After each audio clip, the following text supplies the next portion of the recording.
Assalamualaikum warahmatullahi wabarakatuh. Selamat sore teman-teman sekalian. Kembali lagi bersama saya Bang Widi. Pada sesi kali ini saya akan membahas tentang ikan klotok ya. Apakah ikan klotok ini bisa dikonsumsi oleh orang yang menderita gangguan asam lambung berupa MAH, GERD, gastritis atau tukak lambung, termasuk juga dyspepsia. Apakah masih bisa ya? Sebelumnya, apakah teman sekalian ini tahu ya apa itu ikan klotok ya? Oke, akan saya kasih tahu dulu ya bahwasanya ikan klotok itu adalah ikan yang diawetkan ya. Saya nggak tahu awalnya itu ikan jenis apa ya.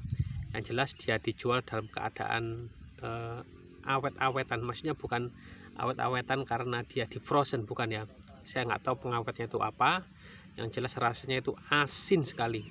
Ingat, ikan klotok ini bukan ikan asin ya. Kalau ikan asin itu bentuknya itu lebar ya. Jadi satu ikan itu dibelah jadi dua kemudian dibuka. Kalau ikan klotok ini bentuknya batang-batangan ya. Saya nggak tahu ikan klotok ini awalnya namanya ikan apa. Yang jelas kalau dijual itu dia berupa batang-batangan yang sudah kering ya. Kalau di Jawa mungkin sudah tahu semuanya ya ikan klotok ya. Biasanya dibuat campuran semai atau pepes dicampur dengan rajangan mangga muda. Itu nikmat sekali memang rasanya ya ikan klotok. Atau dia digoreng biasa dicampur dengan sayur lodeh, luar biasa enaknya ya. Itu ada juga yang hanya apa namanya ini dicampur dengan sambal tomat sama terasi ya. Itu teman-teman, intinya ikan klotok ini dia dijual tanpa kemasan ya. Biasanya di pasar-pasar itu dia mirip kayak teri ya, jadi ditaruh di meja, kemudian ada wadah plastik ya kayak jenis tray atau baki, kemudian dia ditumpuk atau diletakkan begitu aja, kemudian ditimbang on-onan ya, belinya seperti itu. Nah, apakah bisa ini dimakan oleh orang yang menderita gangguan asam lambung? Jawabannya sudah sangat jelas sekali ya teman-teman ya.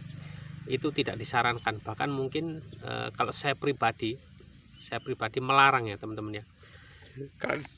Karena dari segi kebersihan dia kurang ya teman-teman ya. Entah itu dalam waktu penyimpanan atau pada waktu pengiriman ya, itu dia kurang bersih ya teman-teman ya. Meskipun sebelum digoreng itu dicuci dulu, tapi kan nyuci itu bagian luar ya, bagian dalamnya itu kita nggak tahu. Sedangkan sifat dari kuman atau bakteri dia benar-benar kecil, mikro sekali ya, kita nggak tahu isinya itu apa ya.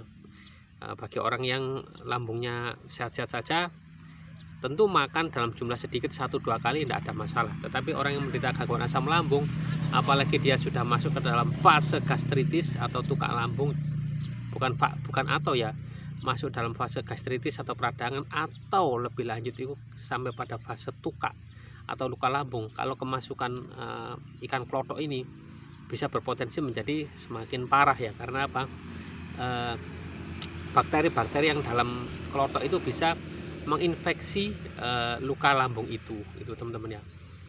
Meskipun sudah digoreng sekalipun ya, atau mungkin ada zat kimia dari pengawetnya ya, atau mungkin diawetkan dengan garam saja, jadi kurang tahu ya. Saya nggak tahu tekniknya seperti apa. Yang jelas itu sudah turun temurun ya, termasuk makanan tradisional lah itu ya. Dan dia memiliki kadar apa ya, kadar garam yang tinggi, natrium yang tinggi ya. Sangat tidak disarankan oleh teman-teman atau orang-orang yang menderita tekanan darah tinggi ya, karena dia tinggi sekali asinnya, kadar natriumnya atau garamnya itu, natrium klorida NaCl-nya itu tinggi sekali teman-teman ya. Saya pun pernah makan sih, tapi dulu sekali ya. Bahkan sekarang itu sekitaran mungkin bisa jadi 8 tahun terakhir atau 10 tahun terakhir saya nggak pernah makan klotok lagi ya. Dulu ketika saya masih sehat kadang masih makan dikit-dikit ya, ketika dia itu dibuat pepes sama mangga muda, nikmatnya sekali, luar biasa. Itu enak ya teman-teman ya, dimakan pakai nasi hangat itu udah bikin makan banyak banget ya. Nah, dulu, sekarang saya nggak berani lagi itu ya teman-teman ya. Jadi kita masuk kepada kesimpulan, ikan klotok ini adalah ikan awetan ya. Jadi dia pun dijual tanpa dibungkus dan ditaruh sembarangan ya, sehingga di sini tidak saya sarankan untuk teman-teman makan ya, khususnya teman-teman yang sudah kena asam lambung, gangguan asam lambung ya, yang lambungnya sudah error-error, yang masih suka kambuh-kambuh, hindari dulu makan klotok ya. Makan ikan yang lain saja ya, bahkan ikan pindang pun kurang saya sarankan ya. Nggak apa-apa, masih sedikit, dia masih ada kenyal-kenyalnya ya, masih sedikit aja, hanya satu sebesar ini aja lah, sebesar jari kelingking ini aja ya.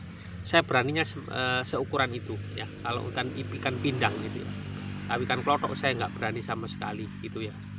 Itu aja teman-teman, sedikit informasi dari saya tentang ikan klotok ya. Hindari, jauhi, dan kemudian kalau bisa sih, kalau sudah sembuh jangan kembali lagi makan ikan klotok ya.